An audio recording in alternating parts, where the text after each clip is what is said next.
for joining us on The Skeptic Sidekick, where we delve into ancient societies, ghosts, the paranormal, UFOs, all looking at it from the perspective of the true believer and from the skeptic perspective. Joining me, my partner, my co-host, my sibling, Kimber Rodriguez. Myself, I am Richard Gregg. And again, let's look into being the skeptic sidekick. Hello, and thank you once again for coming to this wonderful podcast, which we do require would love to have. Please rate us as 5 stars. Get to know us both up and personal. And I'm, of course, Richard Gregg, and with me, as always, such a warm, wonderful, and station-worthy sister of mine, Kimber Rodriguez. Hey, how's it going this week? Anything new on your end? Not much. I do want to announce, ladies and gentlemen, that I'm sorry to say, with a very much sad twist of fate, we are no longer having the contest for the Skeptic Sidekick due to the fact that here it is, the 14th of September, and no one's actually entered. Again, we're just going to put this on hiatus, you know. As you can see, we do have t-shirts and ball caps, but no one really wanted them, so we'll just wait until such a time when merchandising will be better suited. So, yes. Is that okay? Yeah, that's fine with me. Who knows? Maybe by Christmas time we'll have some merchandising up so you can get that loved one, whether they be a skeptic or a psychic or a believer. I have this wonderful t-shirt, this really cool ball cap. Come on, people. Yes, the love that brings us 5 stars. Yes. I would like to go ahead and. Well, also,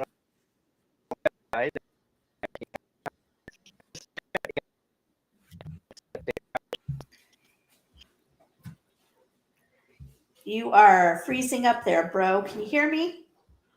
Yes. Oh, you're. Okay. Contact us. We do have a Twitter page and our Instagram. So come on over, get to know us, say hi. Yes. You are really bad cutting out, bro. I'm sorry. I can barely hear you. Don't know if it's on your end or mine.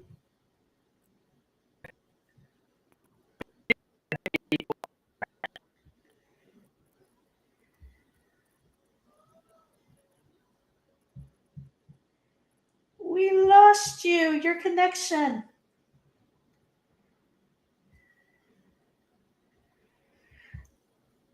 Sorry, everybody, for this issue. But since we've lost our co-host, he should be coming right back. But in the meantime, I do want to point out that, as he was trying to say, if you want to watch us live, you can watch us here on Facebook. We are also on YouTube and Twitch. And you can also listen to pre-recorded episodes through Apple Podcast, as well as Google Podcasts, Spotify, pretty much anywhere where podcasts are found. And I also want to go ahead and point out that if you do listen to us through one of these other outlets or even on YouTube, make sure you rate and subscribe. We do like 5 stars, as he was saying, but we will take any rating you give us. We do ask that if you do rate us, also leave a review because we can learn from the good as well as the bad. And we will read your review on air. Oh, here he is back. Are you back? I think so. Actually, I think Okay. up front. Oh, okay. But you are working. As I was explaining to them, we do read um, reviews on air, so that is a good way to get a shout out. You can also follow us on Instagram, on Twitter, as you were saying, as well as our website, Skeptic Psychic, and Facebook, Skeptic Psychic. Now, if you really, really like us and you want to hang out with us, we do have a Facebook group called Skeptic Psychic, which you're welcome to join, and that'll give you first access to see when we'll be going live, as well as meet some of our other peanut gallery friends who we're still trying to figure out how we're going to name them. Have you come up with any other names of what we're going to call our followers? The Ghouls of Groove, Um, the Sultans of Spirits. Skeptics, the Yearnings of the Otherworldly, the Gates of Hades. Yeah, why don't our listeners kind of throw some ideas in there of what y'all like to be called? Also, I want to point out if you are watching us on YouTube, make sure you hit that like and subscribe and ring the bell for notifications so you see whenever we do go live or post videos. I do have some great videos. The Spirits of Evermore. There you go. And we do have some awesome episodes coming up next month for being, that ghostly month. The Side Chicks. They're not all chicks. You don't want to insult our male listeners. The Side Dudes and Chicks. We'll come up with something. But I digress. So what are we talking about tonight? Well, what do you think of when I say 1600 Pennsylvania Avenue? A thriller movie from the 90s? It might be, but to most people, 1600 Pennsylvania Avenue, it's located in the wonderful heart of our nation's capital, Washington, D.C. We would call it the White House. And why are we talking about the White House tonight? I mean, we agreed not to get political on this show. Well, we're going to talk about not only the White House, but there's a few spooky things that go along in this wonderful presidential location in the heart of Washington, D.C. And I'll say again, 1600 Pennsylvania Avenue. I gotcha. Did you know that it wasn't the original name of the White House? Really? Yes, it was just called the President's House. That's very interesting to know. Well, it does date back to our country's very first president, which was George Washington. And he selected the site for the White House back in 1791. The next year, the cornerstone was laid, and its finishing design was submitted by Irish-born architect James Hoban. He was then selected to, his design was selected to be built. And it fit President Washington's desire for a presidential residence that had the sumptuousness of a palace, the convenience of a house, and the agreeableness of a county seat. He was paid $500 for his design, which today may seem like very little, but back in the 1790s, that was quite a fair amount. Yes. As our first president, George never did actually live in the White House, but instead he lived in his first in New York, And then in Pennsylvania, Philadelphia, during the years it was our nation's capital. Now, the first tenants 8 years later was President John Adams and his beautiful wife, Abigail, when they moved in, even though the building was still unfinished. At the time, it was simply known as the President's House, having taken that title from Georgia's properties. Now, John and Abigail lived there until President Thomas Jefferson took office in 1801. The British set fire to the president's home in 1814. And as the Just a flame, little okay, as the flame, 1814, the British took a little trip. okay. As the flames grew too quick for the British to handle, they soon abandoned sacking and looting the building, and they didn't bother to set fires to the other wings, which has allowed much of the building to survive as it did. However, despite the deconstruction and destruction, the British really just helped themselves to whatever was left of dinner and drink all the wine that was on the premises. So I guess instead of looting and ransacking the place, they just decided to have a little party. Bonfire, dude. You gotta have that really good bonfire. When you got the food and the grubbage, and you got the wine and maybe some beer. They took it all. Yes. Forget the rest of the house. We got the party back here, man. Now, 3,000 books that were housed in the Library of Congress wing were all destroyed, and this helped contribute to how the flames grew. They were so hot, in fact, that they melted the glass. However, it was one book taken possession of, and this was the Presidential's Ledger. It had receipts and expenditures from 1810 inside, and the British Rear Admiral George Cockburn thought this would be a good souvenir. However, the book eventually found its way back to a book dealer 28 years later. And in 1840, it was returned to the hands of the new built Library of Congress. Now, being this was more. Yes. Did I say 1840? You said 1840.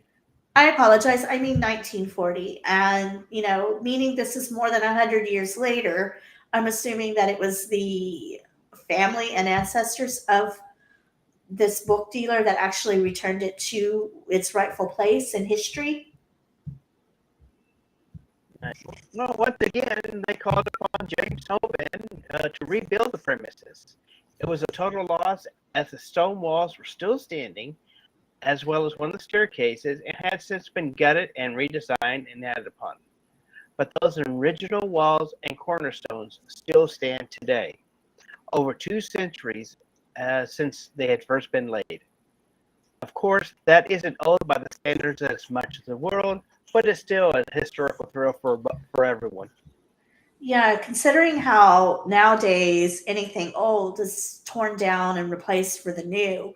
So it's nice to know that we do still somewhere in this country have buildings standing over 2 centuries. To me, that just fascinates and amazes me. Yes, I mean, over in Europe, we have castles and forts and taverns have been there for centuries, and we're 200 years into the White House being there. Yes. Well, I do know in other parts of the East Coast, there are places still standing that are older than that. But I wish we would do that with more of our architecture. But anyway, let me go ahead and get back to our topic of tonight, which is the White House. The white exterior of the building isn't really white because they were trying to cover up the soot stains after the British burned the place down. It actually started out white as the building was originally treated with a lime-based whitewash back in 1798 to protect the stone. In fact, the whitewash was never meant to be a permanent coloring. It was just expected to wear off and expose the original stone again. However, with cracks and crevices, they needed to be filled. So the groundskeeper kept reapplying the whitewash from time to time to keep the building protected. And in 1818, this whitewash was actually changed to white paint. Just a little bit of trivia. Hold on, I'm sorry. Oh, 1 second. Yes, I apologize for that interruption. As I was saying, just a little bit of trivia. It does take about 570 gallons of paint to cover the entire building's exterior. And this is done every 4 to 6 years.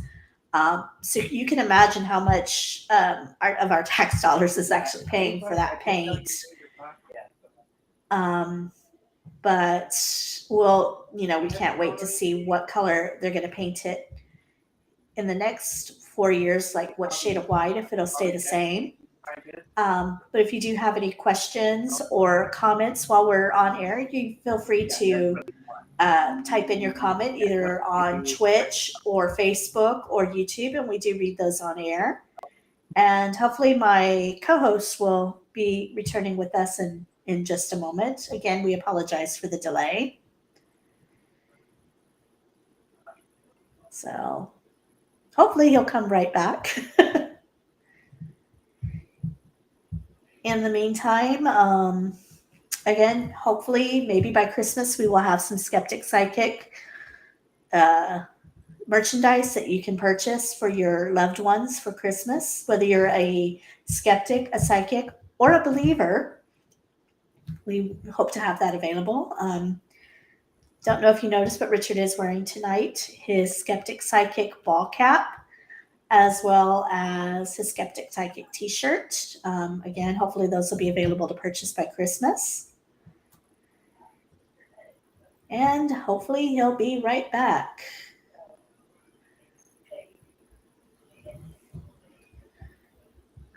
Wait just a moment here.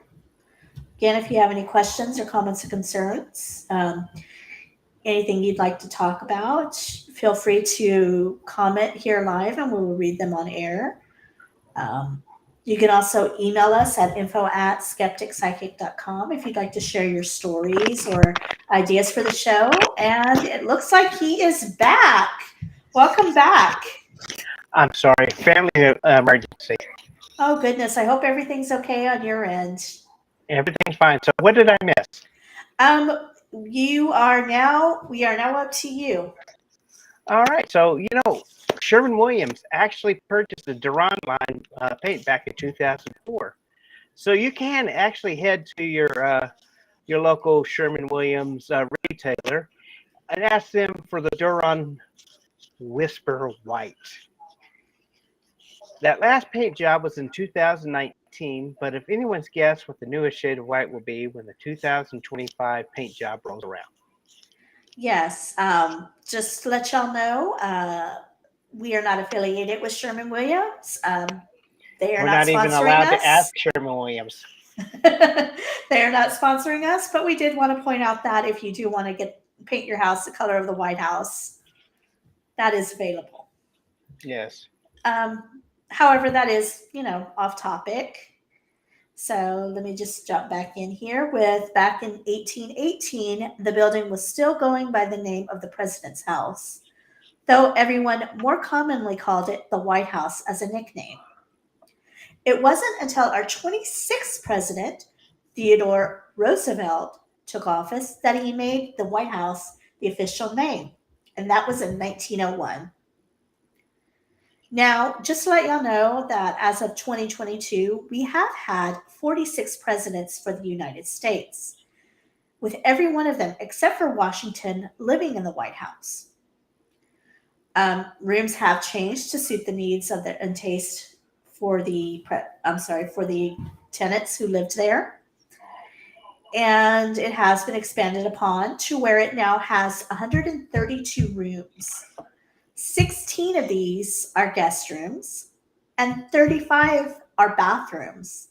I And need these to check are every one of those if I ever go on a tour, Mr. President, because I happen to be a very connoisseur of the local facilities. I love the little powder rooms, the style and the grace. My dad used to tell me that one of these days I'd probably grow up to be an interior decorator, exclusively working on bathrooms. a little So yes, a little backstory there. Um, Richard has always had something about bathrooms. Whenever we go to a new place, he always has to go to the bathroom.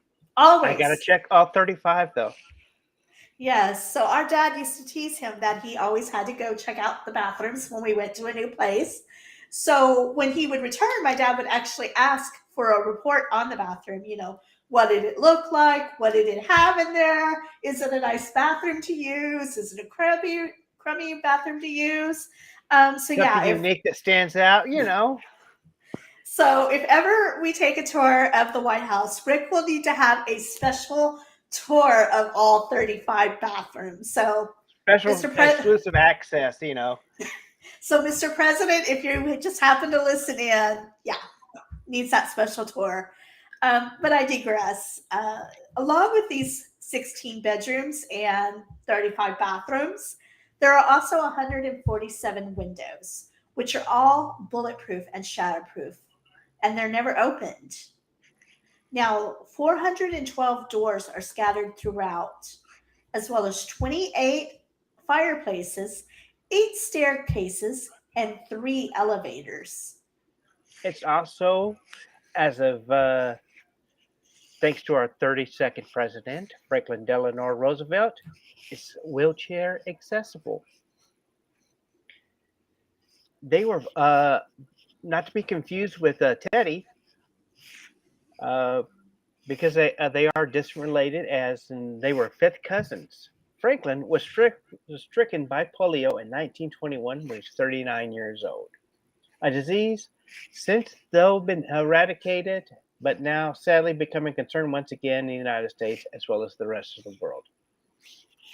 An avid swimmer before his time, in 1933, the New York Daily Post held a fundraising campaign to install a pool in the White House so that Roosevelt could continue his physical therapy. The pool, which eventually included underwater lighting, was used by several presidents, including JFK, aka John F. Kennedy, who supposedly hosted some parties with two of his assistants. The pool is now closed, however, it was closed by Richard Nixon, who instead converted the pool to make space for the current press room. The pool, however, is still intact underneath the flooring and even holds electronics for the press should they need it. Now, we're not sure if they got a little bit of a rotating type thing where they can just. I guess that's why they call the press room the press pool room.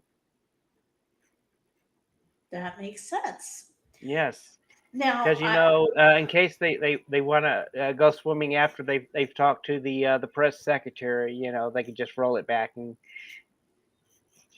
you know you've already got your little coffee machine, which you surprisingly does have, and maybe have a little bit of crumbs of cookies or something. Just have a little pool party.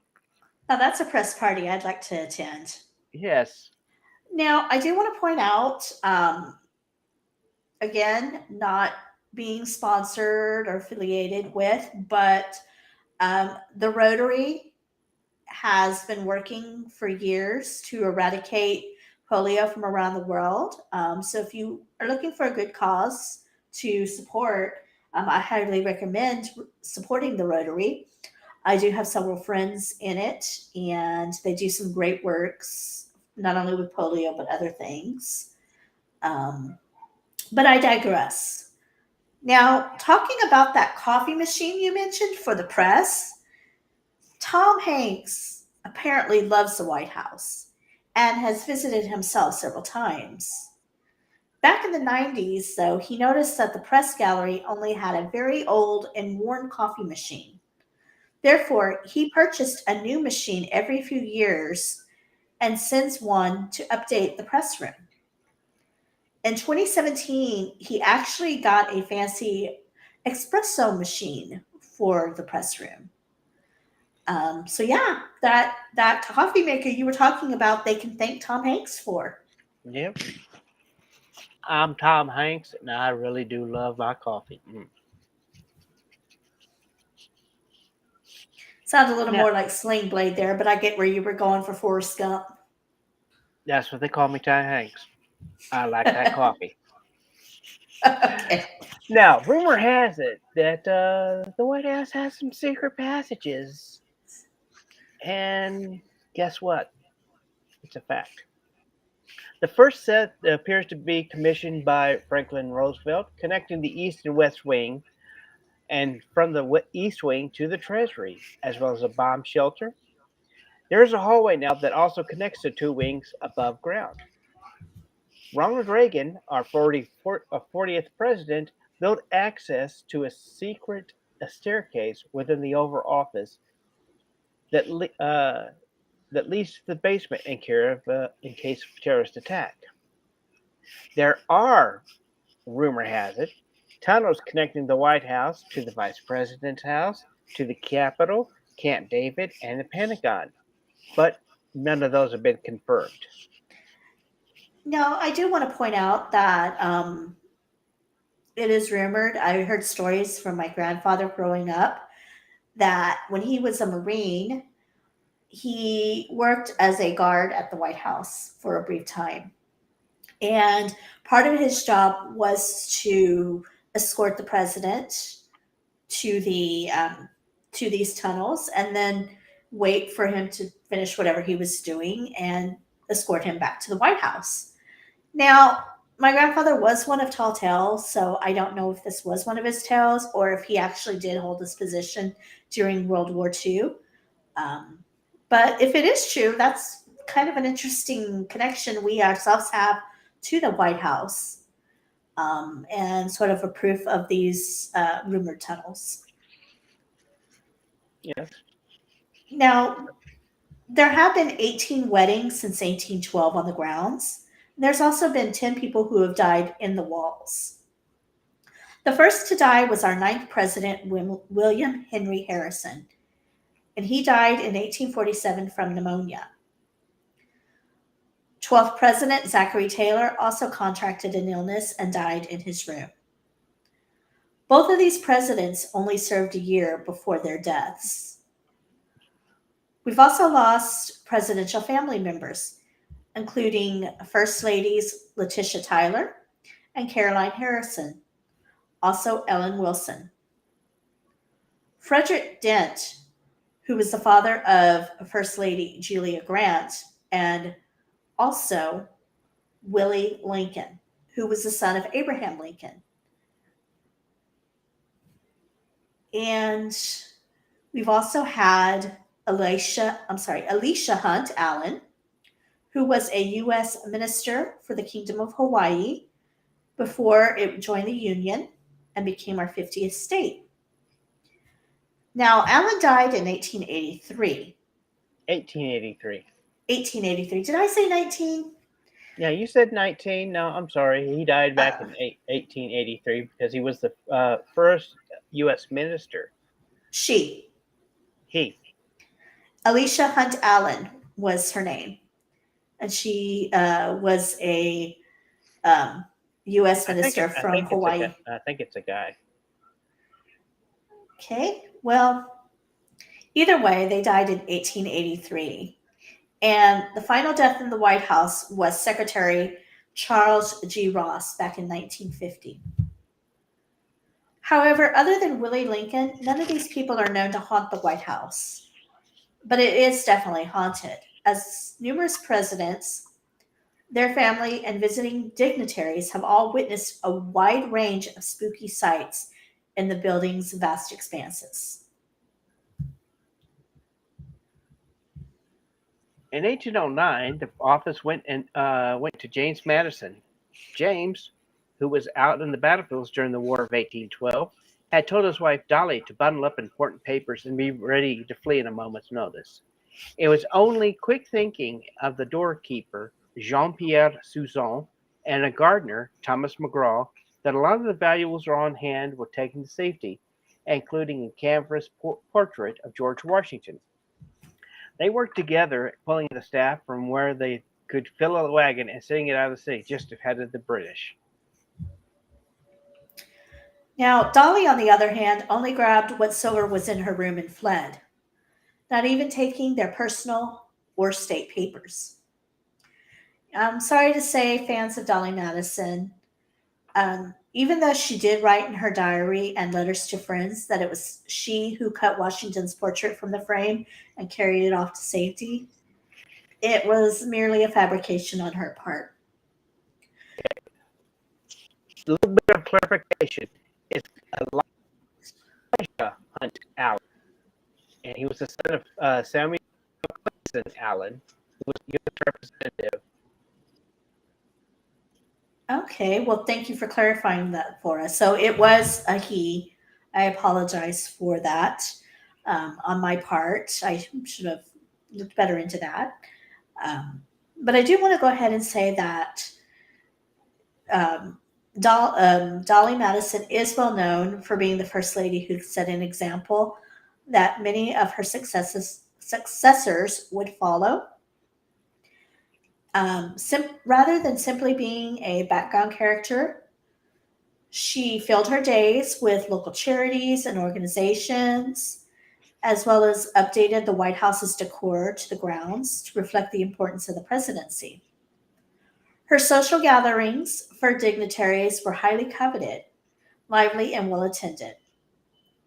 It was Dolly's charm that won over political opponents and helped advance her husband's agenda far beyond what he would have managed on his own. Because he was a very shy man, even though he was very intelligent, but his shyness kind of held him back to really getting in there. And it was said that when he won the presidency, his opponent at the time had said, I might have had a better chance winning if I would have faced Mr. Madison alone. Thus saying that because Dolly was so outgoing that she actually helped her husband win the campaign. Right. Other important footnotes to her place in history, Dolly is the one who took on the responsibility to host fundraising events for Lewis and Clark's expedition of what was then known as the Western Wilderness. In her golden years, she was awarded an honorary seat in Congress. Unprecedented for society that still didn't allow women to vote, nor that such women hold such power in a local, let alone international. She was the first ever citizen to send a telegraphic message, and she was also the first person recognized under the term First Lady, even if it was in a eulogy given by then President Zachary Taylor. So, why do we share so much about this wonderfully vivacious woman? Because she is the first ghost that we'd like to share with you this evening. You see, Dolly is credited with establishing the rose garden on the property grounds. At the time, the grounds consisted mostly of dirt that would churn into horrible thick mud whenever it rained. Adding the roses not only elevated the look of the property, but it also filled the air with their beautiful scent, and the blooms could even be used to decorate some of the rooms. Now, the story goes that Dolly loved flowers so much, especially the roses, that she appeared during President Woodrow Wilson's term of office somewhere between 1913 and 1821. 1921. I'm sorry, my dates are all over the place tonight. People, please forgive me. 1913 and 1921. Thank you. I never was good with dates in history. I can tell you the stories, but the dates, forget it. Yep. Anyway, Wilson's wife, Edith, had asked 2 employees to move the bushes to another location. A short while later, the employees returned, shaken, and reported that as they were about to start digging, they were confronted by the angry ghost of Dolly herself, who refused to let them dig up the precious roses. Therefore, the garden still stands today exactly where she had planted it. Yes, it seems that the original First Lady is otherwise a kindly spirit, who's more often to notice across the street in an establishment known as the Octagon House. It is there that Miss Madison and her husband, the president, lived while the White House was being repaired by the fire. It's also said that visitors have reported in the Octagon House the air fills with a lilac perfume favored by Miss Dolly. And if you don't catch her there, you can be sure to spot her in her favorite rocking chair on the porch of the local Cutts Madison house, where she lived comfortably until her death. There are other first ladies to haunt the house in their own ways. Abigail Adams, the first presidential wife to live in the home, is spotted today, hanging her sheets to dry in the East Room, as she did on wet days when they couldn't be hung outside. She is said to be accompanied by the scent of fresh laundered linens and lavender. Wonder if she's humming a little tune at the same time. Maybe. Now, Bess Truman has claimed to have heard the cries and wails of childbirth pain in the west end of the family living quarters. She took that to be the cries of First Lady Frances Cleveland, the only one who's ever given birth there. Frances had her daughter Esther in the White House back in 1893. Oddly enough, the Trumans had just met Frances Cleveland just a few months prior to this, while she was still living. For the living woman to go quickly to haunting the White House is certainly disturbing. But it was only for a few months after this that the Trumans moved out so that the house's massive renovation could begin. It's been speculated that when Bess Truman heard were the sounds of the old decaying building interior falling apart, as those cries were not heard again once the renovation was completed. Perhaps the ghost moved on quickly as the home she once became unrecognizable, as the Trumans wound up completely gutting the building in order to bring back the structure back up to code. You know, that makes sense because there's a lot of times when construction is going on that it stirs up hauntings. There's been places where it's completely quiet and then they start doing construction and they start having hauntings occur. Sometimes it does stop once the construction is done. Sometimes it continues. It makes me wonder if it's either one that the ghosts are disturbed, wondering like, what's going on? What are you doing to my home? Or maybe it kicks up some kind of energy that, causes this to continue. So, I could definitely see how that would make sense, that when they were doing that construction to bring it up to code, that's when you heard ghosts began to appear. However, it isn't really the ladies that haunt the hallways and bedrooms here. And there is one former president you definitely will not find. You see, apparently James Buchanan was so tired of being president towards the end of his term that he openly claimed just before leaving, "If you are as happy in entering the White House as I shall feel on returning to my own home, you are a happy man indeed." In fact, he was so miserable from his time in office as the Civil War grew closer that he planned to never return to the House again. So it seems he didn't, not even in death was he willing to return to this place. Right. Can you imagine being somewhere that you're so miserable that you're like, forget this, I'm done, I'm never coming back? I'd rather plead the fifth on that. Good answer. Plead the fifth, deny the first. Right. Now, there is no troublemaker on the site. The ghost of a British royal soldier who died during the War of 1812. When they set the White House ablaze back in 1814, the soldier who didn't die in the fire, but rather in an attack after helping to set the blaze, is known to return, as he sometimes tries to finish the job. Right after President Truman gutted and restored the house in the 1940s, the ghost was spotted trying to set off a bed on fire. There was a major fire during in the West Wing during the time of Hoover, Christmas Eve in 1929. Officially, the fire was blamed on a clogged fireplace flue. Try saying that 3 times real fast. Clog But the fireplace stories, flu, clog fireplace flu, clog fireplace flu. Sorry. no problem. But stories abound that it really was the ghost being that who had caused the issue. Oh, goodness. I wouldn't want a pyro ghost in my home. Thank you very Yeah. much. Now, the man who sold George Washington the acreage of the White House is often heard of in the Oval Office. When asked his name, the ghost will offer up that I am Mr. I'm Mr. Burns. Burns. Excellent. Smithers, where's the monkey?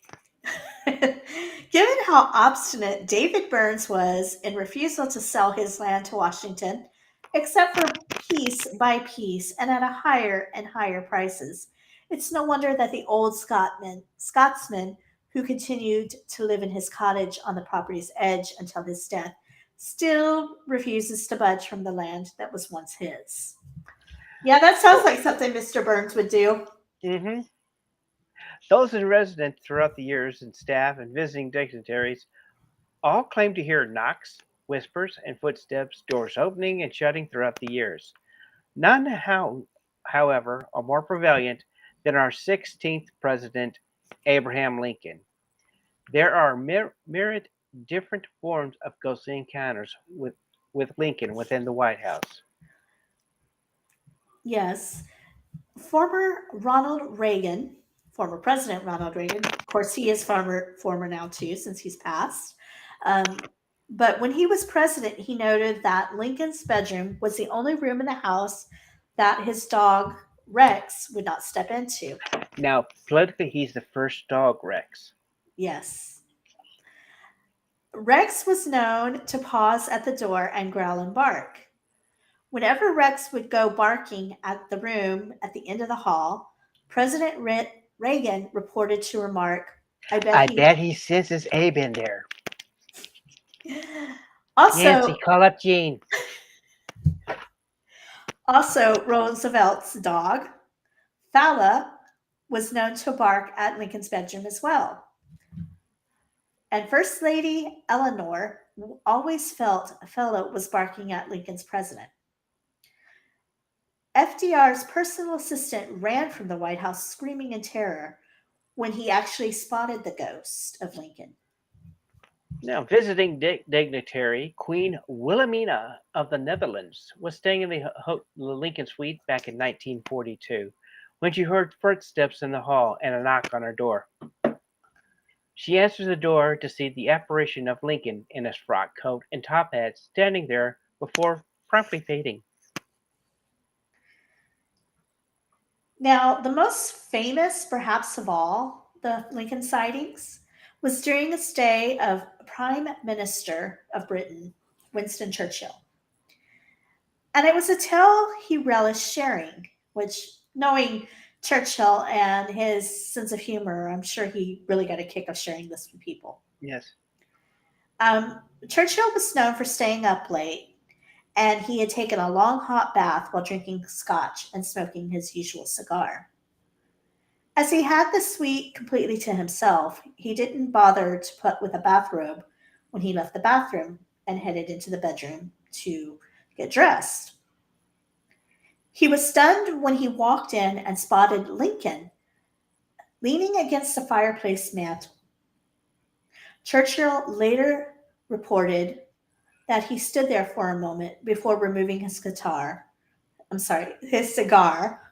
tongue not working, his cigar, tapping the ashes off the end and addressing the specter with, well, go for it.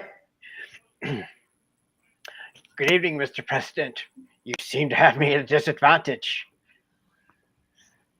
Now, reportedly, Lincoln seeing this naked man standing before him, appeared to laugh silently before fading away. Ghosts have been spotted laying on the Lincoln's ghost, I should say, has been spotted laying on the bed in his namesake's bedroom, which is actually used as a meeting room at the time of his time in office, as well as sitting on the edge of the bed in order to pull on his boots. Even when he wasn't visible, former presidents and first ladies have reported feeling him looking over their shoulder curiously while they are writing in the desk in that room. Lincoln's footsteps have been heard striding down the hall towards the Lincoln bedroom, and has been known to rap on the door with his knuckles from time to time. All in all, he appears to be rather calm and curious present. Sadly, his son Willie, who died of typhoid in 1862 during Lincoln's presidency, has been spotted as well by various staff members over the years. Now, we should probably pause for a moment here to discuss the subject of Willie and his father and how poor Mary Todd reacted to their deaths. There was a documentary about this recently called Demon in the White House. This was on Discovery Plus, and again, no Not visual. affiliated, not endorsed. Yes. However, in the documentary, they did allege that Mary Lincoln held seances within the White House in order to contact her son's spirit. While we do acknowledge that as many as 8 seances were held in the Red Room, as spiritualism became all the rage after the great losses encountered during the Civil War, Miss Todd even dragged Abraham to at least one of these seances, as she found great relief believing she was communicating with the soul of her lost little boy. Even more thrilling for her was when he supposedly brought his 4-year-old brother, who had died years before him. The seances she held in the White House only lasted for a couple of months, and we have not been able to find anything saying whether Lincoln felt what his feelings were about these practices, though they did end shortly after. So that kind of speaks volumes to us, whether he believed that these were real seances or they were charlatans trying to, con them. Well, the the first host of seances in the White House was First Lady Jane Pierce. Uh, Due to the death of her son Benjamin, aka Benny, as the family was traveling by train to begin her husband's term of office. Mostly, she wrote, which the president was James Pierce. Mostly, she wrote long letters to her dead 11-year-old, begging him to return to her so she can apologize for her perceived shortcomings. Miss Jane struggled with the depression that never lifted, and her husband took her on long trips after his term in order to try and improve her health. She carried her son's Bible with her everywhere as she traveled, and then she eventually passed, never having moved beyond her sadness. Her body was laid to rest next to that of her son, with her soul apparently not at rest, as neither her specter nor Benny has ever been spotted. Other first ladies have been known to follow their horoscopes faithfully and consult astrologists before making any decision, such as Nancy Reagan has been very famously known to do that. However, only ladies Lincoln and Pierce were ever known to actually have seances there. And even though in the documentary it does talk about an evil spirit being there of demons, there's not really a lot of evidence we have been able to find of that being the truth. As no ghost hunting has been allowed within the White House or its grounds. I don't know if that's because of government, secrecy, or they don't want. I mean, they just don't want people going and doing investigations in the White House. Right? Ghosts, yes. Demonic presence, no. Now, the worst of the story seems to revolve around a spirit felt in the White House that was referred to as the Thing. It was first reported in 1911, and this entity was that of a 14-year-old or 15-year-old boy. But it has never caused anyone any harm. Mostly, this entity liked to rest a hand on maids' shoulders, as if it was peeking over their shoulder from behind to see what they were doing. Only one person has ever claimed to actually see it, and that was First Lady Helen Taft, her personal maid, and the woman was known just as Marsh. Now, Marsh described the figure as having light, unkempt hair with sad blue eyes. However, no one seems to know exactly who this presence could be, as Willie was the only child ghost known at the time. Yet he was not old enough to be this apparition. We do have to mention, however, just because a child aged, say at the age of 4, does not mean that he is held to that age for the rest of eternity. It is a belief that, as many believers, as that a spirit can appear at any age they passed, or appear as they would have in their prime.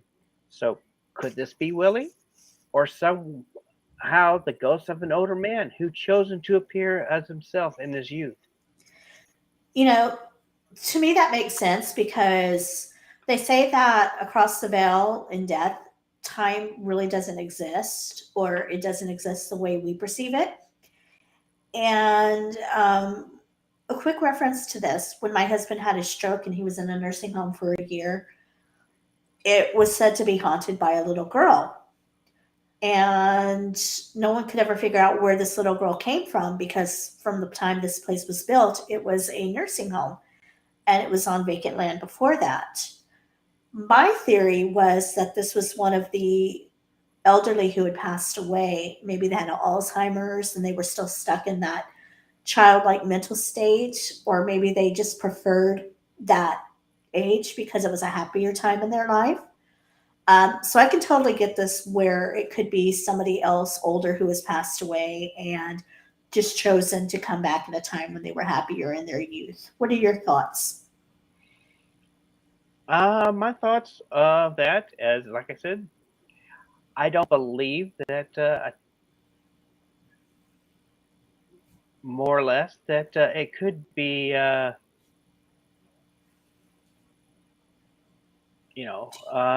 Mark Twain even wrote a story about heaven where many of the children who may have died in childbirth were now living, breathing adults. Interesting. Again, time doesn't move the way it does here, and our spirit forms are much different than our human forms, in my opinion. So that really does make sense.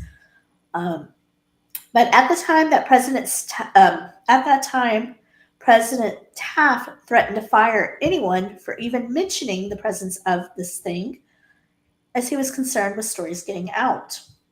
However, Taft's military aide, Archibald Butt, was determined to discover who the boy was. If he figured it out, he certainly did not share the information before he died following a year during the sinking of the Titanic.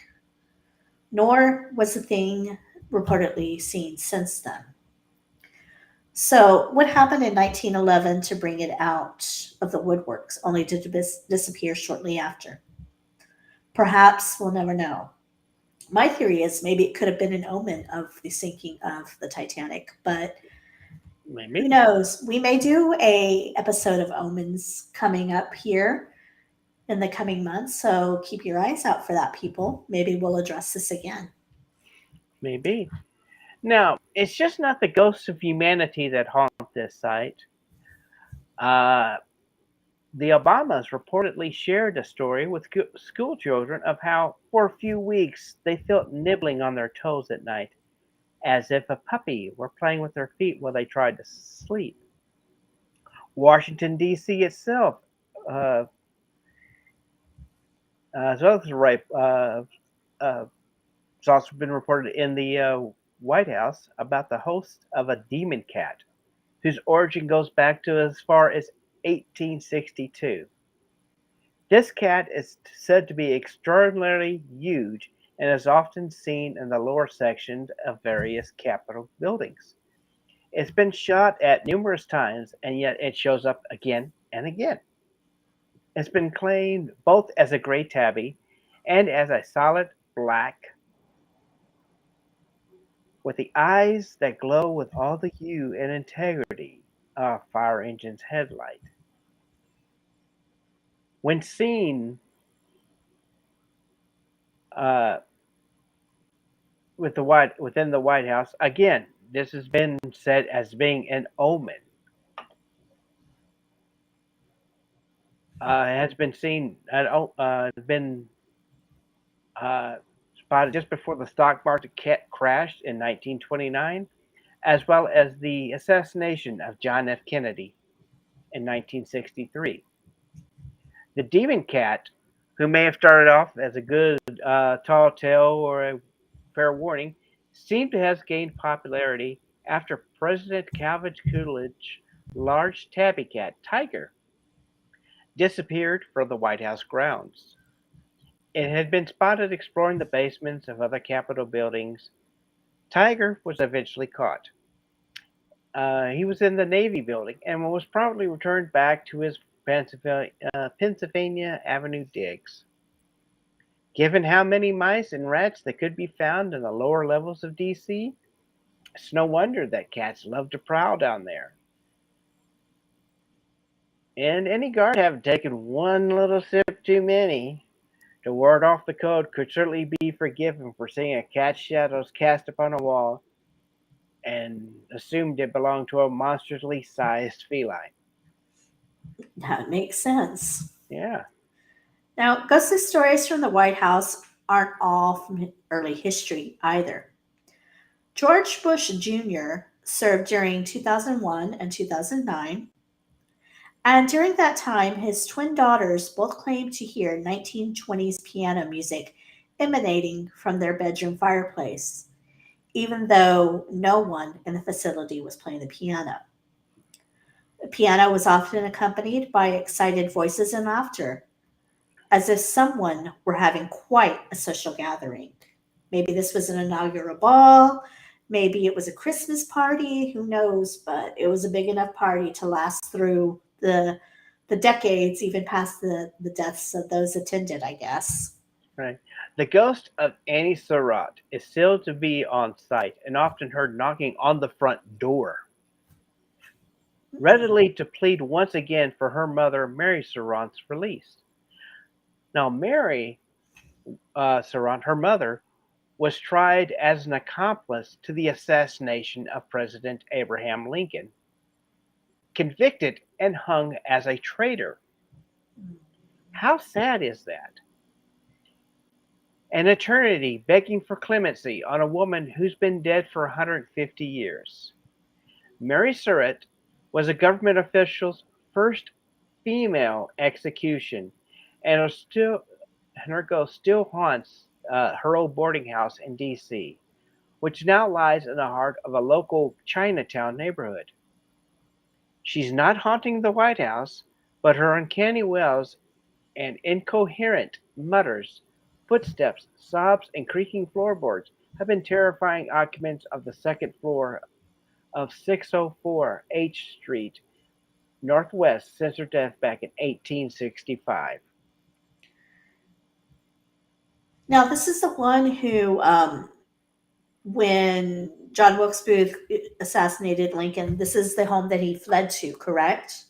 No, this is just her boarding house. Okay. Andrew Jackson was known for swearing. He apparently has been heard cussing and laughing in the old bedroom as well. This is his old bedroom. Um, those who hear him believe he is reliving the 1829 inauguration party, which grew so wild that the property and house were completely trashed by thousands of curious seekers who wandered all about the property.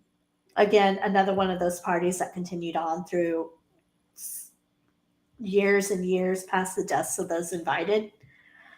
Um, Also, William Henry Harrison, who died just 31 days in office, can still be heard wandering the former attic, searching for something.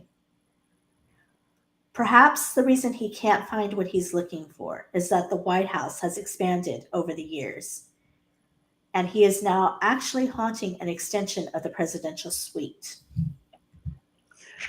Now, no stories have been emerged as yet from Trump's time in the White House. In fact, the closest thing we could come to a ghost story around Mr. Trump was a tongue-in-cheek ghost crew who rented an Airbnb he owns of the home he lived back when he was 4. According to the ghost hunter Heather Dockeray, there was a demon in the house that communicated through the Ouija board. Upon its growing bored, the house then was filled with the presence of a spirit claimed to be Trump's secret brother, who died the year Trump was born. This seemingly brother spirit claimed to be the name of John Barron Trump, and he lived in the refrigerator of the house, as he loved to eat as a child. Apparently, the spirit claimed to be afraid of the bathrooms. Why? I don't know. They're such wonderful places, you know. You got the sink, you got a commode, you got the shower behind you, or maybe you don't, you know. Maybe some have a nice couch where you can lay out and lounge. Yeah. Nor did he trust his brother. The ghost team came to the conclusion that the spirit was an overeater who was body shamed to death by their father, Frederick Christ Trump. Okay, ghost who haunts the refrigerator. First of all, I call BS on that. Mm-hmm. Second, Baron and Christ. What is it with the way these rich people name their children? No idea. You know, you just got to understand, these times, these people are all good. People are good. I was there when they said, Mr. Trump, what can we do about people? People good. There are good people, there are bad people. And that's all I can do with Trump. Perhaps the ghost stories haven't come out yet because Donald just didn't want to come off crazier sounding than he already does. You know, spouting off about the White House ghosts. More likely, however, Trump was too frightening for the ghosts to hang out around. After all, haunting the White House must be a pretty fun gig. And who wants to have that ruined by Trump muttering, you're not scary enough? And to hear those words we all know, you're fired. Perhaps Lincoln was hanging his head in shame that Trump was even allowed through the front door and decided to go on a holiday for a couple of years. Maybe he went to hang out with another gang of ghosts. Maybe he decided he was going to go off to D.C. and goodness knows what's enough of them there. He wouldn't have wandered far. And then there are the ghosts that you rarely hear from at the White House. These include the long forgotten stories of an apparition in 1883 that was haunting the second floor bedrooms and a spooked White House attaché. The figure was an aged and bent man with long, phosphorescent white beard and hair, ghastly and waving and bright. It had glaring eyes and long, scrawny fingers. Sorry, something popped up on my screen and I lost my train of thought. No problem. Its walk was noiseless, and its presence was always indicated by a peculiar electric sensation that pervaded the sounding air. This apparition also apparently has been spotted by Ulysses S. Grant, but nonetheless failed to even catch on or become a White House legend. So maybe he's one of those that just wasn't scary enough, or I don't know. To me, that sounds like something I'd want to talk more about or see more of. Yes. And then there's a tale of a lovely lady amongst the greenhouses. Apparently, one evening in 1897, a White House policeman on his rounds saw a light in the greenhouse complex that once stood on the west side of the White House, though it's been since demolished. The officer, upon investigating the light, assumed it was an intruder there to steal some of the prized exotic flowers. To his surprise, upon entering the greenhouse, he saw a tall, beautiful woman dressed in early 19th century clothing. He spoke to her, but she vanished, leaving behind the sound of musical laughter and a phosphorescent blaze. None of the doors were unlocked, and he found no trace of anyone being in there. A month later, the light appeared again. The guard entered the greenhouse, and this time felt a rush of air and a touch on his shoulder. Turning, he spotted the same lady as before. However, this time, gripped by fear, he passed out. Upon reporting his tale to his supervisors, he was promptly fired, and no word has been heard of the lovely lady's walk amongst the blues. Hmm. You know, unexplained occurrences have also been linked to the deaths of three women, including two daughters of James Hoban, who built the house. In this case, the daughters who were the women, in this case of his daughters, the women had argued with their father about who they wanted to marry. And then, while distraught, they both managed to fall from the same staircase. At the same time, No, these are actually separate instances. And bells could be heard in the house when nobody was there to ring them, reads a 1969 Post article, Washington Post article. A specter of a girl in white could be seen slipping up the stairway. Terrifying screams and morbid groans could be heard emanating from the home. Some insisted that it was impossible to cross the hall at the foot of the stairwell on certain days without unconsciously going around some unseen obstacle on the floor. right? Well, perhaps there's no demons reside within. There is something to be said about some of the abnormal behavior that have taken place here. Former First Lady Hillary Clinton said that she was to talk out loud to Eleanor Roosevelt and to Gandhi, though she since claimed it was just a mental exercise to corral her thoughts and nothing she took as real. Nor do you hear anyone say anything about Richard Nixon's long talks with White House portraits as the truth of Watergate began to tear us presently apart. Or Bush Jr.'s ravings of how Al Qaeda had tried to assassinate his father, who was no longer the president at the time the claim was made. As if the horror of 9/11 wasn't enough to go to war over, he also had to bring up his daddy issues. Maybe the White House is more something that amplifies what already lies within, taking the stresses that obviously exist with running the country and feeding what negative aspects lie within the recipients, magnifying the worst in people. No, I think we've had plenty of good men and women in the White House who have managed to come through their turn with their sanity intact. It's more likely that the human frailty is responsible there. As for the ghosts who haunt the house, most seem to be fairly harmless, if somewhat alarming for those who spook easily.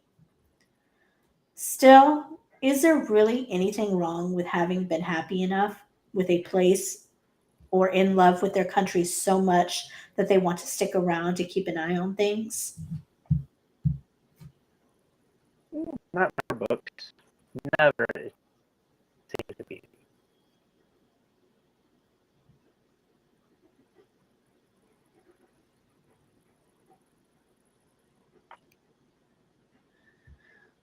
Well, So, we've hardly brushed the surface of what's out there. There are other stories, definitely.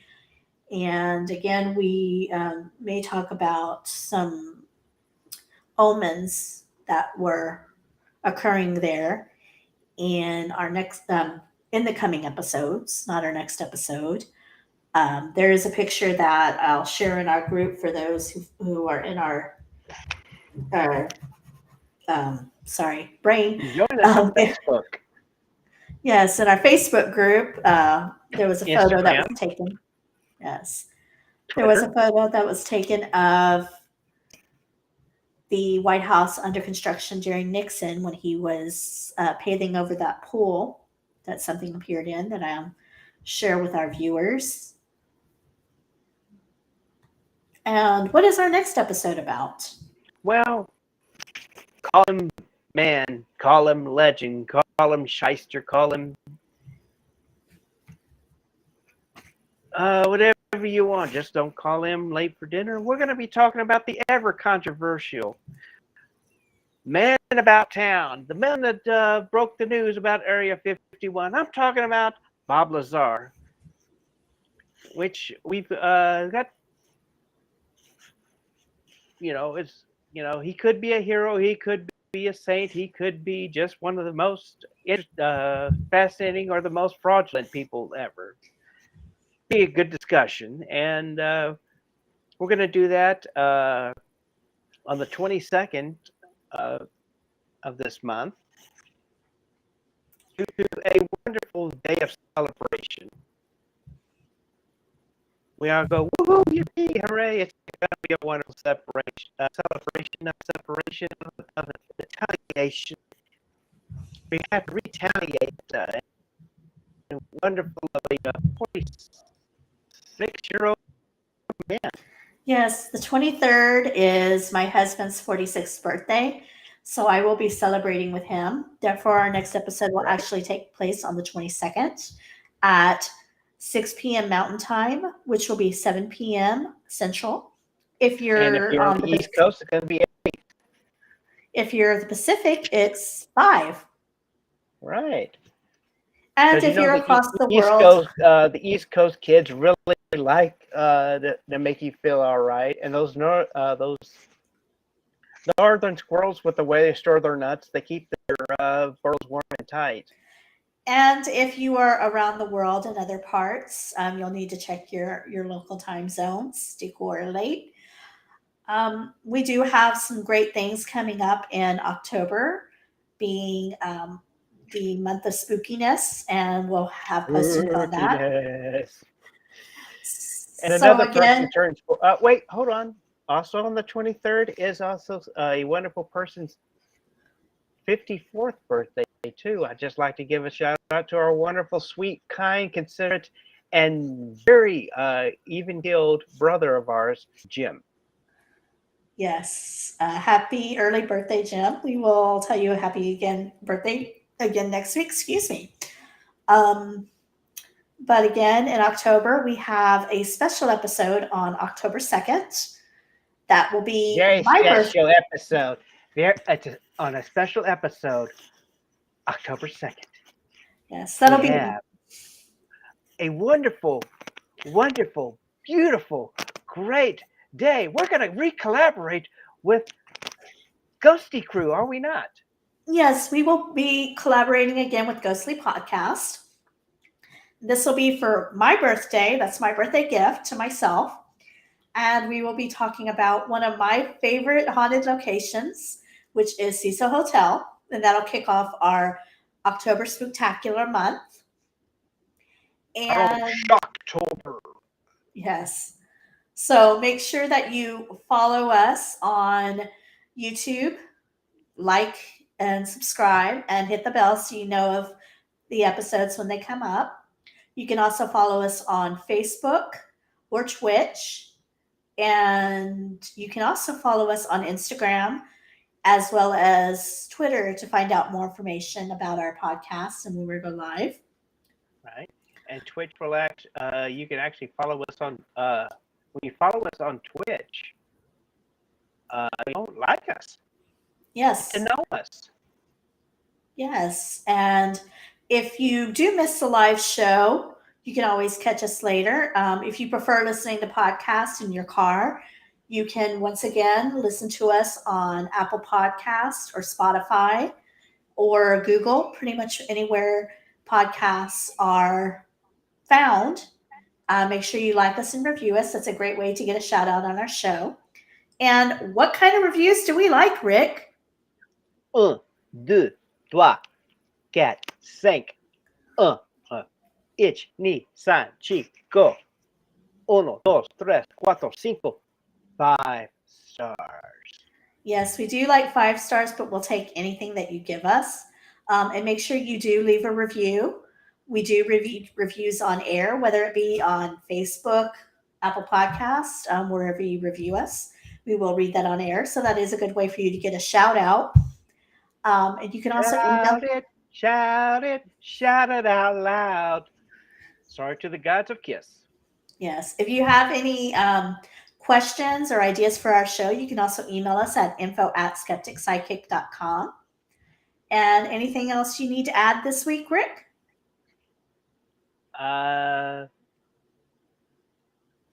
Buenas noches means bon nuit. Which means good night, everybody, and have sweet dreams. Unpleasant nightmares to everyone. Take care, and we shall see you again next week. Good night. Good night. In just a moment, I will end this. Just a moment while you smile. Just a thought, and you will be there for a while. Just a moment of your time. For everything, it'll be all right. Good night, everybody. We'll see you next week. Good night.